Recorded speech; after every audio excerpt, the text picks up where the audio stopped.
আসসালামু আলাইকুম ভিউয়ার্স, আপনাদেরকে আজকে দেখাবো বাড়িতে বসে কিভাবে বালু সিমেন্ট ব্যবহার করে ইট উৎপাদন করা যায়। যারা বাড়ি নির্মাণের কথা ভাবছেন তাদেরকে বলতে চাই, বর্তমান বালু সিমেন্ট দিয়ে ইট উৎপাদন করা যায়। অনেকেই হয়তোবা জানেন না, বালু সিমেন্ট এবং সিলেকশন বালু সমন্বয়ে কিভাবে বাড়িতে বসে খুব কম খরচে, মাত্র 6.5 থেকে 7 টাকা খরচে একটি ইট উৎপাদন করা যায়, যেটি হচ্ছে পোড়া ইটের বিকল্প একটি নির্মাণ সামগ্রী, যার মাধ্যমে খুব সহজেই আপনারা বাড়ি নির্মাণ করতে পারেন। তো ভিউয়ার্স, আমার সামনে যে ইট দুটো দেখতে পাচ্ছেন, এটি ইতিমধ্যে আমরা তৈরি করেছি এই ফর্মার মাধ্যমে, যেটিতে লোগো দেওয়া আছে ABB। তো ভিউয়ার্স, চলুন এই ফর্মার মাধ্যমে কিভাবে বালু সিমেন্ট ব্যবহার করে আপনি বাড়িতে বসে ইট উৎপাদন করবেন সেটি আপনাদেরকে দেখাবো।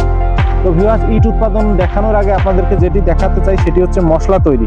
মশলা তৈরিতে আপনাদেরকে ব্যবহার করতে হবে সিলেকশন বালু, প্লাস্টার বালু এবং কেমিক্যাল এবং সিমেন্টের সমন্বয়ে এই মশলাটিকে এমনভাবে তৈরি করতে হবে, পানি এমনভাবে দিতে হবে যেন একদম মশলাটি ভেজাও না হয়, একদম শুকনোও না হয়।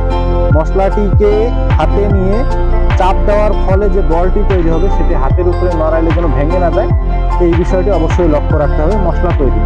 তো ভিউয়ার্স, মশলা আপনি যদি ভালোভাবে তৈরি করতে পারেন, ইট তৈরি কোনো বিষয় নয়।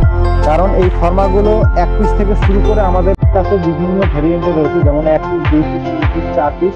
আপনারা যারা ইট উৎপাদন করতে চান আমাদের সাথে যোগাযোগ করতে পারেন। আমরা এই ধরনের ফর্মাগুলো তৈরি করে থাকি, আপনাদের পছন্দ অনুযায়ী নাম বসিয়ে দেবো। আপনারা যে নাম দিতে চান, যেমন এটিতে দেওয়া আছে ABB, আপনারা আপনাদের পছন্দ অনুযায়ী নাম দিয়ে আমাদের কাছে এই ফর্মাগুলো তৈরি করে নিতে পারেন। তো ভিউয়ার, বেশি কথা বলবো না, চলুন আপনাদেরকে দেখাবো এই ফর্মার মাধ্যমে কিভাবে একদম চকচকে ঝকঝকে ফ্রেশ 2 পিস করে কংক্রিট সলিড ব্রিক্স উৎপাদন করা যায়। ভিডিওটি না টেনে সম্পূর্ণ ভিডিওটি দেখতে থাকুন।